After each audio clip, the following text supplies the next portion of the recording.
The Hobbit, There and Back Again by JRR Tolkien.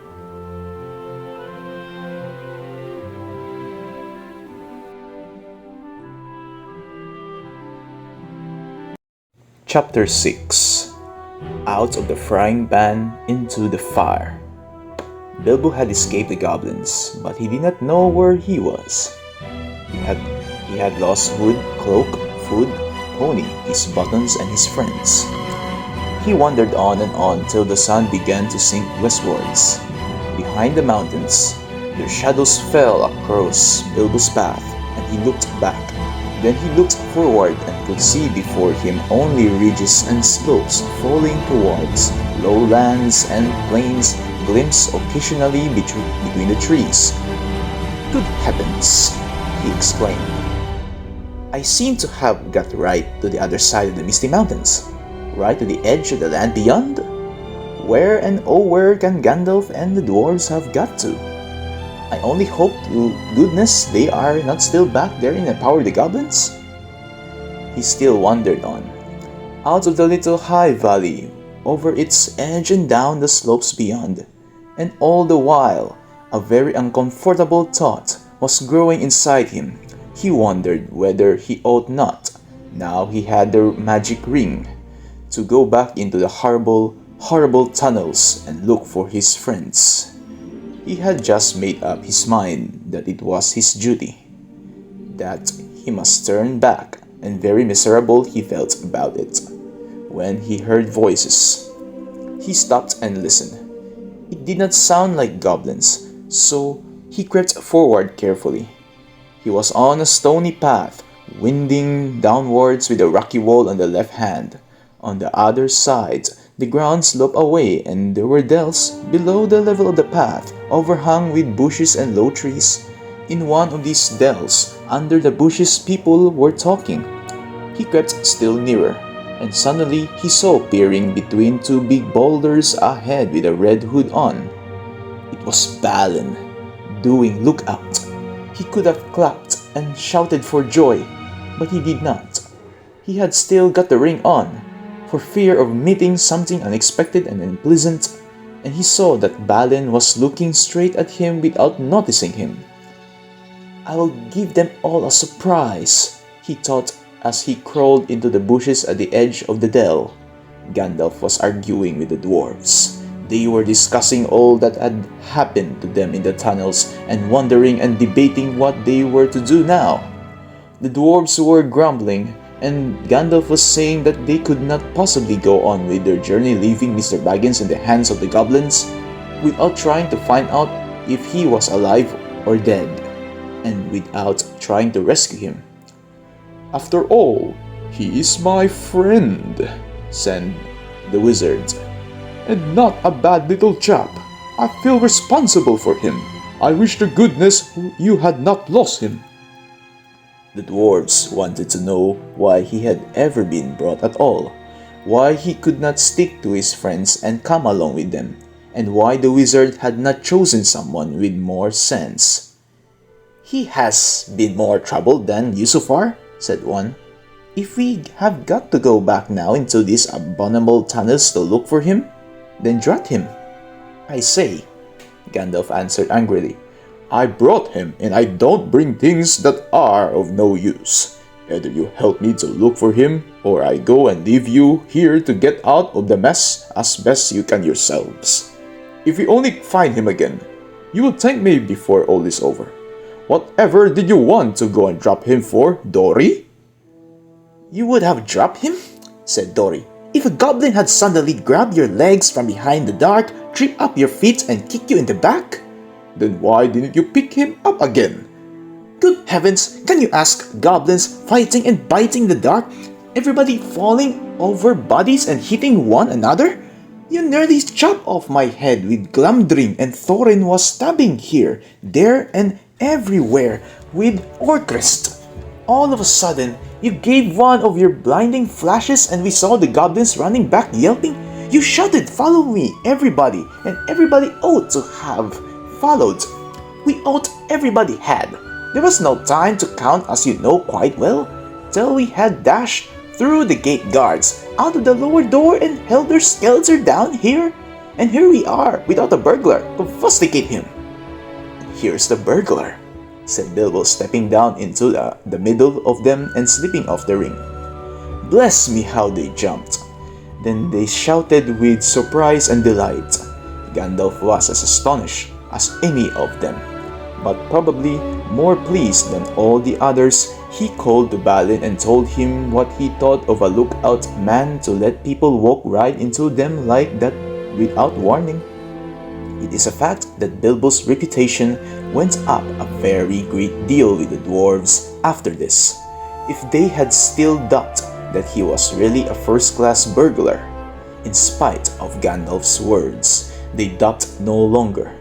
Balin was the most puzzled of all, but everyone said it was a very clever bit of work. Indeed, Bilbo was so pleased with their praise that he just chuckled inside and said nothing whatever about the ring. And when they asked him how he did it, he said, "Oh, just crept along, very carefully and quietly." "Well, it is the first time that even a mouse has crept along carefully and quietly under my very nose and not been spotted," said Balin. "And I take off my hood to you," which he did. "Balin, at your service," said he. "Your servant, Mr. Baggins," said Bilbo. They wanted to know all about his adventures after they had lost him, and he sat down and told them everything except about the finding of the ring. Not just now. He thought they were particularly interested in the middle competition and shuddered most appreciatively at his description of Gollum. "And then I could not think of any other question with him sitting beside me," ended Bilbo. "So I said, 'What's in my pocket?' And he could not guess in 3 goes. So I said, 'What about your promise? Show me the way out.' But he came at me to kill me, and I ran and fell over and he missed me in the dark. And then I followed him because I heard him talking to himself. He thought I really knew the way out, so he was making for it. And then he sat down in the entrance and I could not get by. So I jumped over him and escaped and ran down to the gate." "What about the gods?" they asked. "Weren't there any?" "Oh, yes, lots of them, but I dodged them. I got stuck in the door, which was only open a crack, and I lost lots of buttons," he said, sadly looking at his torn clothes. "But I squeezed through all right, and here I am." The dwarves looked at him with quite a new respect when he talked about dodging guards, jumping over Gollum, and squeezing through, as if it was not very difficult or very alarming. "Why did I tell you?" said Gandalf, laughing. "Mr. Baggins has more about him than you guess." He gave Bilbo a queer look from under his bushy eyebrows as he said this, and the Hobbit wondered if he guessed at the part of his tale that he had left out. Then he had questions of his own to ask. For it, Gandalf had explained it all by now to the dwarves. Bilbo had not heard it. He wanted to know how the wizard had turned up again, and where they had all got to know. The wizard, to tell the truth, never minded explaining his cleverness more than once, so now he told Bilbo that both he and Elrond had been well aware of the presence of evil goblins in that part of the mountains. But their main gate used to come out on a different pass, one more easy to travel by, so that they often caught people benighted near their gates. Evidently, people had given up going that way, and the goblins must have opened their new entrance at the top of the pass the dwarves had taken quite recently, because it had been found quite safe up to now. "I must see if I can't find a more or less decent giant to block it up again," said Gandalf, "or soon there will be no getting over the mountains at all." As soon as Gandalf had heard Bilbo's yell, he realized what had happened. In the flash which killed the goblins that were grabbing him, he had nipped inside the crack just as it snapped to. He followed after the drivers and prisoners right to the edge of the great hole, and there he sat down and worked up the best magic he could in the shadows. A very ticklish business it was, he said. Touch and go. But of course, Gandalf had made a special study of bewitchments. With fire and lights, even the Hobbit had never forgotten the magic fireworks at Old Took's Midsummer Eve parties, as you remember. The rest we all know, except that Gandalf knew all about the back door, as the goblins called the lower gate, where Bilbo lost his buttons. As a matter of fact, it was well known to anybody who was acquainted with this part of the mountains, but it took a wizard to keep his head in the tunnels and guide them in the right direction. They made that gate ages ago, he said, partly for a way of escape, if they needed one, partly as a way out into the lands beyond, where they still come in the dark and do great damage. They guard it always, and no one has ever managed to block it up. They will guard it doubly after this. He laughed. All the others laughed too. After all, they had lost a good deal. But they had killed the great goblin and a great many others besides, and they had all escaped, so they might be said to have had the best of it so far. But the wizard called them to their senses. We must be getting on at once, now we are a little rested, he said. They will be out after us in hundreds when night comes on and already shadows are lengthening. They can smell our footsteps for hours and hours after we have passed. We must be miles on before dusk. There will be a bit of moon, if it keeps fine, and that is lucky. Not that they mind the moon much, but it will give us a little light to steer by. Oh yes, he said in answer to more questions from the Hobbit. You lose track of time inside goblin tunnels. Today is Thursday. It was Monday night or Tuesday morning that we were captured. We have gone miles and miles and come right down through the heart of the mountains, and are now on the other side. Quite a shortcut, but we are not at the point to which our pass would have brought us. We are too far to the north and have some awkward country ahead, and we are still pretty high up. Let's get on. I am dreadfully hungry, groaned Bilbo, who was suddenly aware that he had not had a meal since the night before last. Just think of that for a hobbit. His stomach felt all empty and loose, and his legs all wobbly, now that the excitement was over. Help it, said Gandalf. Unless you like to go back and ask the goblins nicely to let you have your pony back and your luggage. No, thank you, said Bilbo. Very well then. We must just tighten our belts and trudge on, or we shall be made into supper, and that will be much worse than having none ourselves.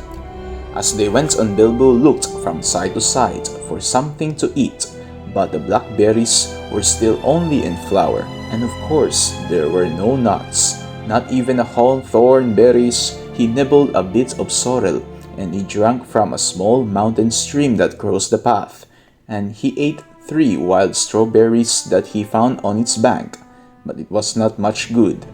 They still went on and on. The rough path disappeared. The bushes and the long grasses between the boulders, the patches of a rabbit crabthorpe, the thyme and the sage and the marjoram and the yellow rock roses all vanished, and they found themselves at the top of a wide steep slope of fallen stones, the remains of a landslide. When they began to go down this, rubbish and small pebbles rolled away from their feet. Soon larger bits of split stone went clattering down and started other pieces below them slithering and rolling. Then lumps of rock were disturbed and bounded off, crashing down with the dust and the noise. Before long, the whole slope above them and below them seemed on the move, and they were sliding away, huddled together in a fearful confusion of slipping, rattling, cracking slabs and stones. It was the trees at the bottom that saved them. They slid into the edge of a climbing wood of spines that here stood right up the mountain slope from the deeper, darker forests of the valleys below.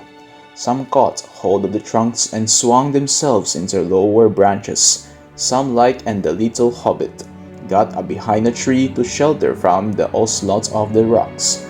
Soon the danger was over, the slide had stopped, and the last faint crashes could be heard as the largest of the disturbed stones went bounding and spinning among the bracken and the pine roots far below. "Well, that has got us on a bit," said Gandalf, "and even goblins tracking us will have a job to come down here quietly."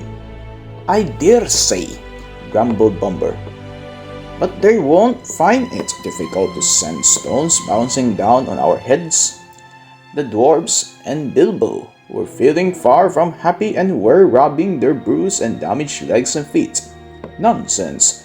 We're going to turn aside here out of the path of the slide. We must be quick. Look at the light."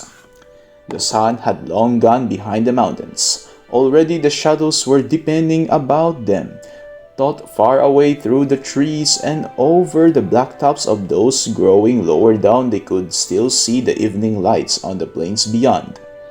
They limped along now as fast as they were able down the gentle slopes of a pine forest in a slanting path leading steadily southwards.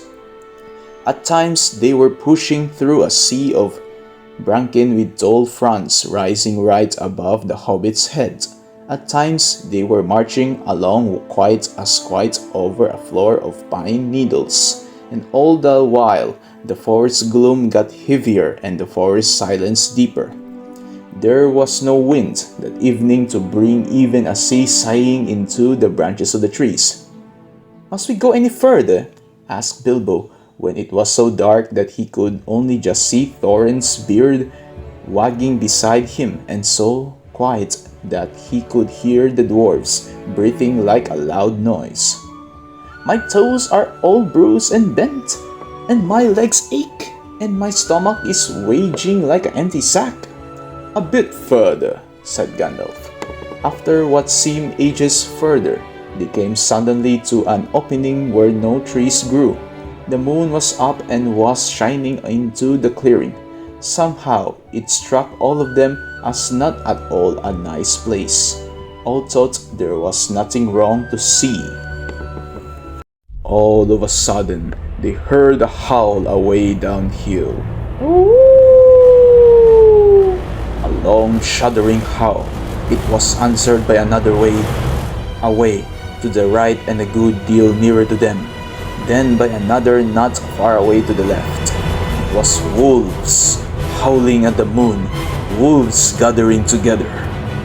There were no wolves living near Mr. Baggin's hole at home, but he knew that noise.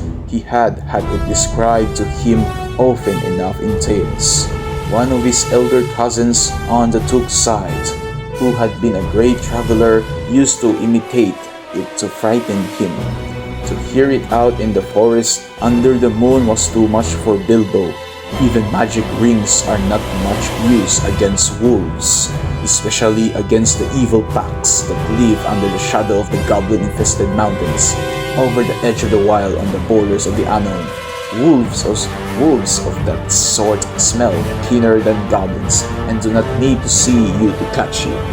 "What shall we do? What shall we do?" he cried. "Escaping the goblins to be caught by wolves," he said, and it became a proverb.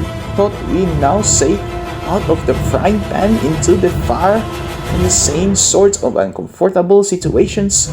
"Up the trees, quick!" cried Gandalf, and they ran to the trees at the edge of the glade, hunting for those that had branches fairly low, or were slender enough to swarm up. They found them as quick as ever they could, you can guess, and up they went as high as ever they could thrust the branches. You would have laughed from a safe distance. If you had seen the dwarves sitting up in the trees with their beards dangling down, like old gentlemen gone crack and playing at being boys. Philly and Killy were on the top of a tall larch like an enormous Christmas tree. Dory, Nori, Ori, Oin, and Gloin were more comfortable in a huge pine with regular branches sticking out at intervals like the spokes of a deal. Before Buffer, Bumper, and Thorin were in another. Dwalin and Balin had swarmed up a tall, slender fir with few branches and were trying to find a place to sit in the greenery of the topmost boughs. Gandalf, who was a good deal taller than the others, had found a tree into which they could not climb, a large pine standing in the very edge of the glade. He was quite hidden in its boughs, and you could see his eyes gleaming in the moon as he peeped out. Bilbo? He could not get into any tree, and was scuttling about from trunk to trunk like a rabbit that has lost its hole and has a dog after it. "You left the burglar behind again," said Nori to Dory, looking down. "I can't be always carrying burglars on my back," said Dory. "Down tunnels and up trees? What do you think I am, a porter?" "He'll be eaten if we don't do something," said Thorin. From there were howls all round them now, getting nearer and nearer. "Dory!" he called, for Dory was lowest down in the easiest tree. "Be quick and give Mr. Baggins a hand up." Dory was a really decent fellow. In spite of his grumbling, poor Bilbo could not reach his hand even when he climbed down to the bottom branch and hung his arm down as far as ever he could. So Dory actually climbed out of the tree and let Bilbo scramble up and stand on his back. Just at that moment, the wolves trotted howling into the clearing. All of a sudden, there were hundreds of eyes looking at them. Still, Dory did not let Bilbo down. He waited till he had clambered off his shoulders into the branches, and then he jumped for the branches himself. Only just in time, a wolf snapped at his cloak as he swung up and nearly got him. In a minute, there was a whole pack of them yelping all round the tree and leaping up the trunk, with eyes blazing and tongues hanging out. But even the wild wargs, for so the evil wolves over the edge of the wild were named, cannot climb trees. For a time they were safe. Luckily, it was warm and not windy. Trees are not very comfortable to sit in for long at any time, but in the cold and the wind, with wolves all around below waiting for you, they can be perfectly miserable places. This glade in the ring of trees was evidently a meeting place of the wolves. More and more kept coming in. They left guards at the foot of the tree in which Dory and Bilbo were, and then went snuffling about till they had smelt out every tree that had anyone in it. This they guarded too, while all the rest, hundreds and hundreds it seemed, went and sat in a great circle in the glade, and in the middle of the circle was a great grey wolf. He spoke to them in the dreadful language of the wargs. Gandalf understood it. Bilbo did not, but it sounded terrible to him, and as if all their talk was about cruel and wicked things, as it was. Every now and then all the wargs in the circle would answer their great chief, all together, and their dreadful clamor almost made the Hobbit fall out of his pine tree.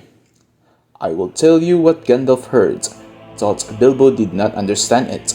The wargs and the goblins often helped one another in the wicked deeds. Goblins do not usually venture very far from their mountains, unless they are driven out and are looking for new homes, or are marching to war, which I am glad to say has not happened for a long while.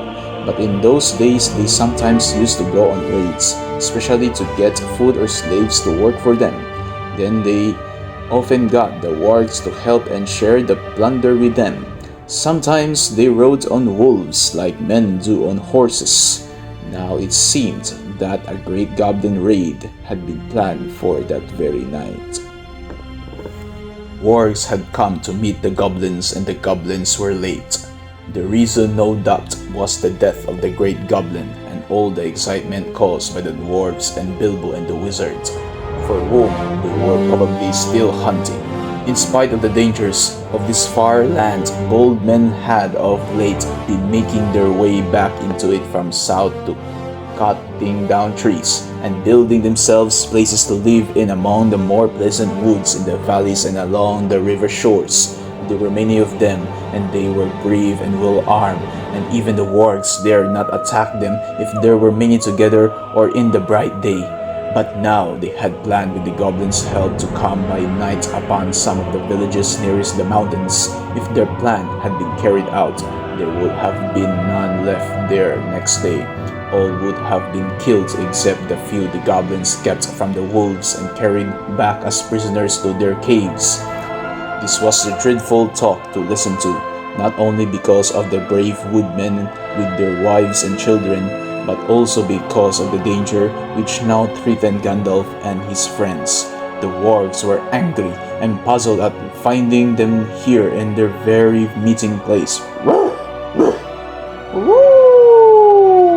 They thought they were friends and the woodmen, and were come to spy on them, and would take news of their plans down into the valleys. And then the goblins and the wolves would have to fight a terrible battle, instead of capturing prisoners and devouring people waked suddenly from their sleep. So the wargs had no intention of going away and letting the people up the trees escape, at any rate not until morning. And long before that, they said goblin soldiers would be coming down from the mountains, and the goblins can climb trees or cut them down. Now you can understand why Gandalf, listening to their growling and yelping, began to be dreadfully afraid. A wizard thought he was, and to feel that they were in a very bad place, and had not yet escaped at all. All the same, he was not going to let them have it all their own way. Thought he could not do very much stuck up in a tall tree with wolves all around on the ground below.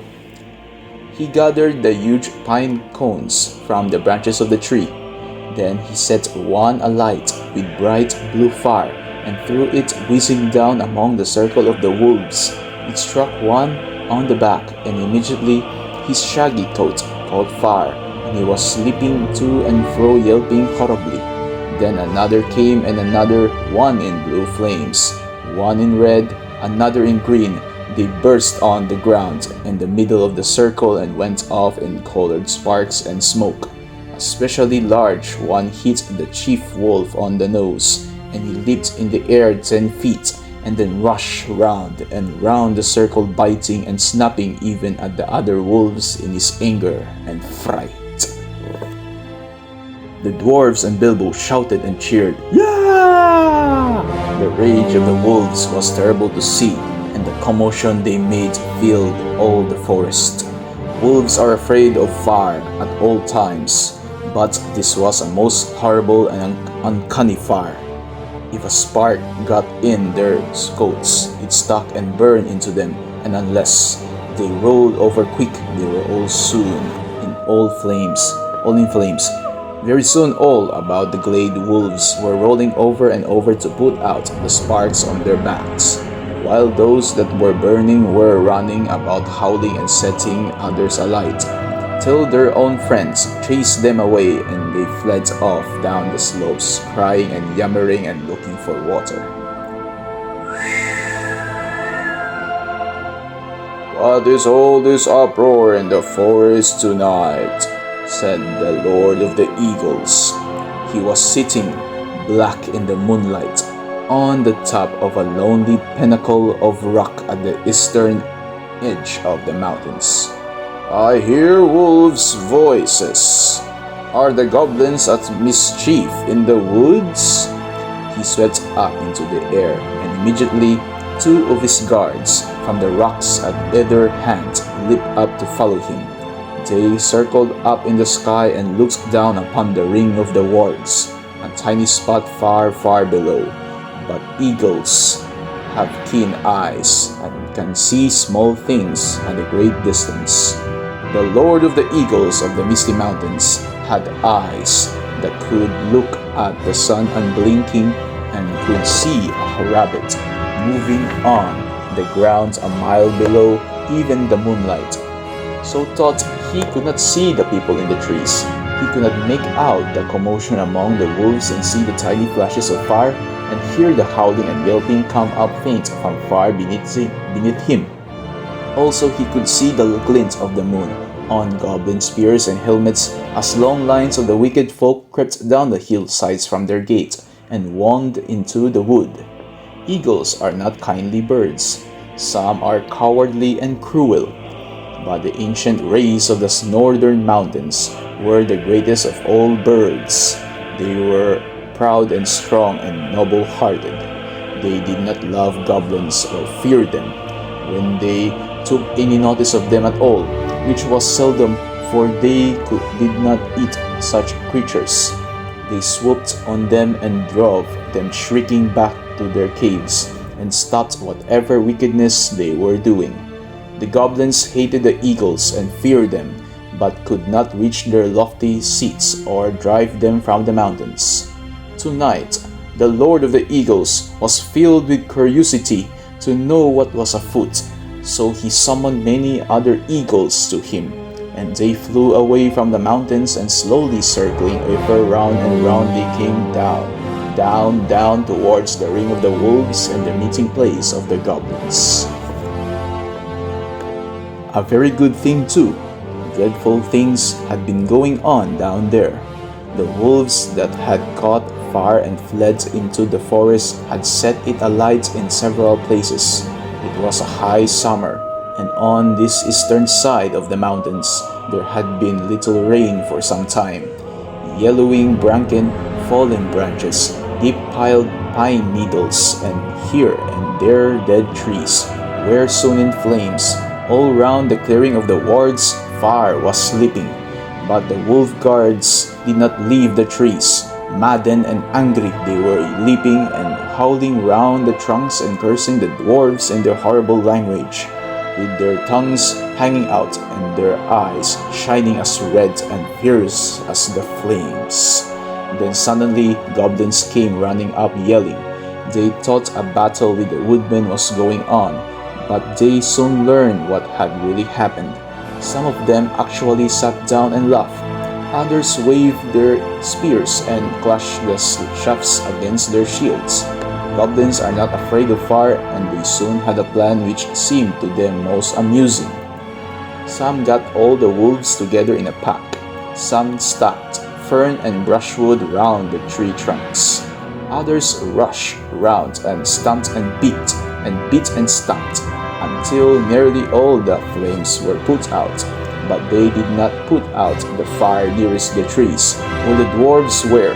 That fire they fed with leaves and dead branches and bracken. Soon they had a ring of smoke and flame all round the dwarves, a ring which they kept from spreading outwards.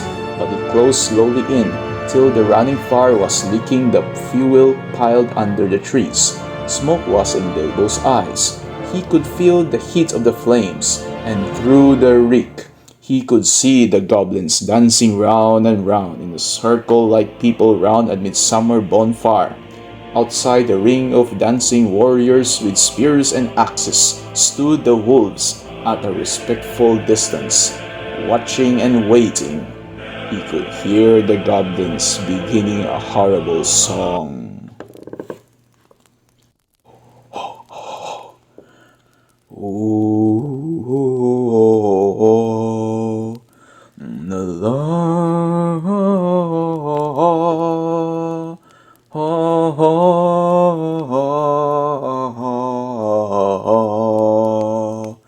15 birds and 5 fir trees. Their feathers were fan in a fairy breeze.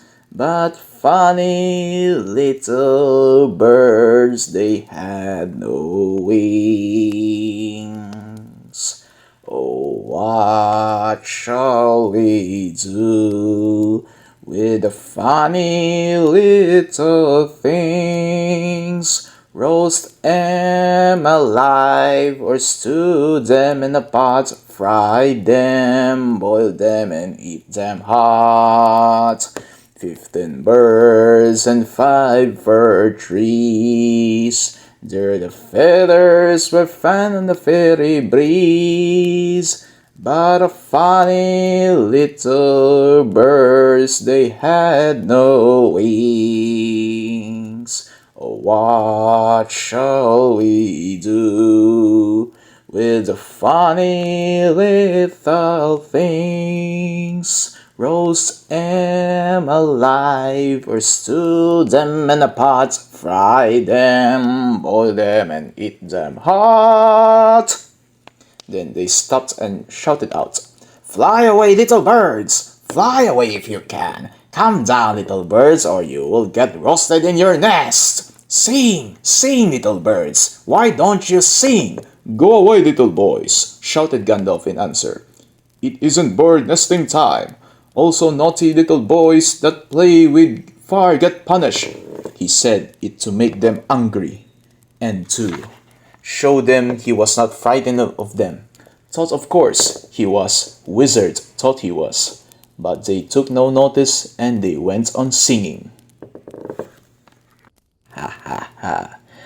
Burn, burn, tree and fern, shrivel and scorch, a fizzling torch to light the night for our delight.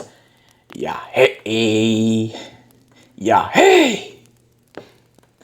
Bake and toast 'em and fry, and roast 'em till beards blaze and eyes glaze, till hair that smells and skins crack, fat melts and bones black in cinders lie beneath the sky. So dwarfs shall die and light the night for our delight. Yah-hey, yah-hare, hey, yah-hoy, yah-hoy! Yeah! Filthy dwarves! Yah-hoy! And with that, yah-hoy! The flames were under Gandalf's tree, and the moment it spread to the others, the bark caught fire, the lower branches cracked. Then Gandalf climbed to the top of his tree. The sudden splendor flashed from his wand like lightning as he got ready to spring down from on a high right among the spears of the goblins. That would have been the end of him. Thought he would probably have killed many of them as he came hurtling down like a thunderbolt, but he never lived.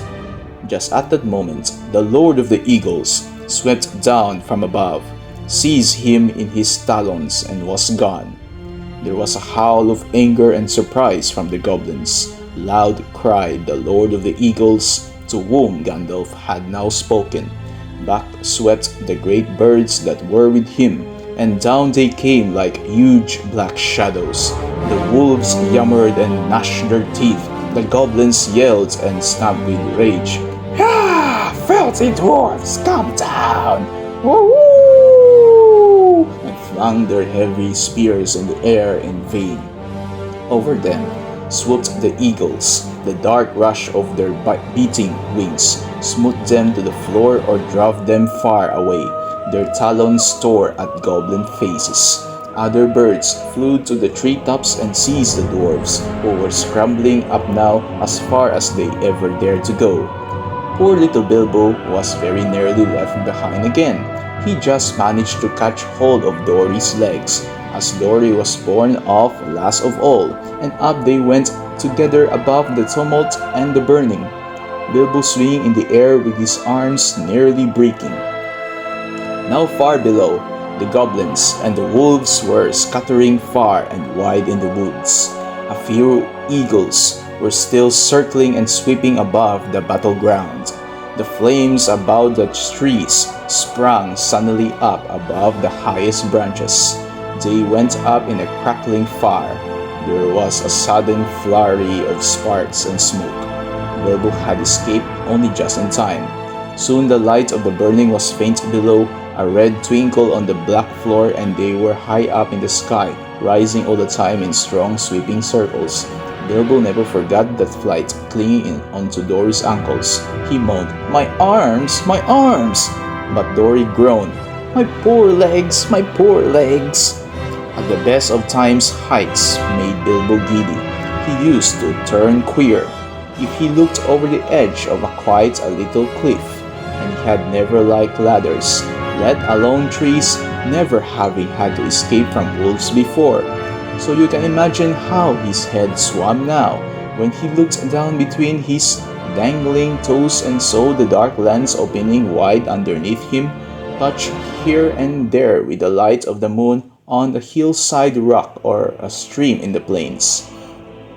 The pale peaks of the mountains were coming nearer, moonlight spikes of rock sticking out of black shadows. Summer or not, it seemed very cold. He shut his eyes and wondered if he could hold on any longer. Then he imagined what would happen if he did not. He felt sick.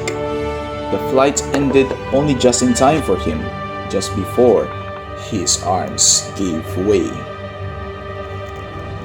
He loosed Dory's ankles with a gasp and fell onto the rough platform of an eagle's eyrie. There he lay without speaking, and his thoughts were a mixture of surprise at being saved from the fire, and fear lest he fall off that narrow place into the deep shadows on either side. He was feeling very queer indeed in his head by this time, after the dreadful adventures of the last 3 days with next to nothing to eat, and he found himself saying aloud, "Now I know what a piece of bacon feels like when it's suddenly picked out of the pan on a fork and put back on the shelf." "No, you don't," he heard Dory answering, "because the bacon knows that it will get back in the pan sooner or later, and it's so we hope we shan't. Also, eagles are not forks." "Oh no, not a bit, little. Not a bit like storks. Forks, I mean," said Bilbo, sitting up and looking anxiously at the eagle who was perched close by. He wondered what other nonsense he had been saying, and if the eagle would think it rude. You ought not to be rude to an eagle when you are only the size of a hobbit and are up in his eyrie at night. The eagle only sharpened his beak on the stone and trimmed his feathers and took no notice. Soon another eagle flew up. "The Lord of the Eagles bids you to bring your prisoners to the great shelf," he cried, and was off again. The other seized Dory in his claws and flew away with him into the night, leaving Bilbo all alone. He had just strength to wonder what the messenger had meant by prisoners, and to begin to think of being torn up for supper like a rabbit, and with his own torn came. The eagle came back, seized him in his talons by the back of his coat, and swooped off. This time he flew only short way. Very soon Bilbo was laid down, trembling with fear on the wide shelf of rock on the mountainside. There was no path down onto it save by flying, and no path down off it except by jumping over a precipice. There he found all the others sitting with their backs to the mountain wall. The Lord of the Eagles also was there and was speaking to Gandalf. It seemed that Bilbo was not going to be eaten after all. The wizard and the eagle lord appeared to know one another slightly, and even to be on friendly terms. As a matter of fact, Gandalf, who had often been in the mountains, had once rendered a service to the eagles and healed their lord from an arrow wound. So you see, prisoners had meant prisoners rescued from the goblins, only, and not captives of the eagles. As Bilbo listened to the talk of Gandalf, he realized that at last they were going to escape really and truly from the dreadful mountains. He was discussing plans with the great eagle for carrying the dwarves and himself and Bilbo far away and setting them down well on their journey across the plains below. The Lord of the Eagles would not take them anywhere near where men live. They would shoot at us with their great bows of yew, he said, for they would think we were after their sheep, and at other times they would be right. No, we are glad to cheat the goblins of their sport, and glad to repay our thanks to you, but we will not risk ourselves for dwarves in the southward plains. Very well, said Gandalf. Take us as far as you will. We are already deeply obliged to you, but in the meantime we are famished with hunger. I am nearly dead of it, said Bilbo in a weak little voice that nobody heard. That can perhaps be mended, said the Lord of the Eagles. Later on you might have seen a bright fire on the shelf of rock and the figures of the dwarves round it, cooking and making a fine roasting smell. The eagles had brought up dry boughs for fuel, and they had brought rabbits, hares, and a small sheep.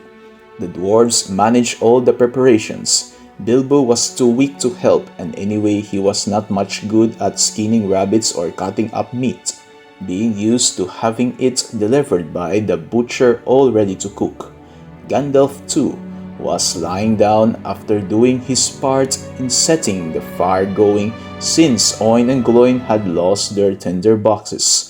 Dwarves have never taken to matches even yet.